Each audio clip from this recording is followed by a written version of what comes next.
Simple മുട്ടക്കറി കാണാം. കുറച്ച് വെളിച്ചെണ്ണ അടുപ്പത്ത് വെച്ച് കടുക്, ഇഞ്ചി, വെളുത്തുള്ളി, കറിവേപ്പില ഇട്ട് കൊടുത്തു. ഉള്ളി ചേർത്ത് കൊടുത്ത്, തക്കാളി ചേർത്ത് കൊടുത്ത്, ഉള്ളിയും തക്കാളിയും ചേർത്തിട്ടൊന്ന് ഇളക്കി യോജിപ്പിക്കാം. 1 ടീസ്പൂൺ ഉപ്പ്, മഞ്ഞൾപ്പൊടി, മുളക് പൊടി 1/4 ടീസ്പൂൺ എടുത്തിട്ട് ചേർത്ത് കൊടുക്കാം. നന്നായി യോജിപ്പിക്കാം.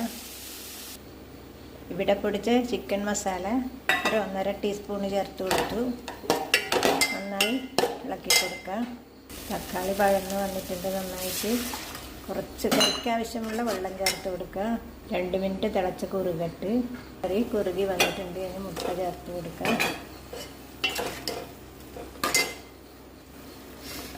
നമ്മുടെ മുട്ടക്കറി റെഡിയായി. സിമ്പിൾ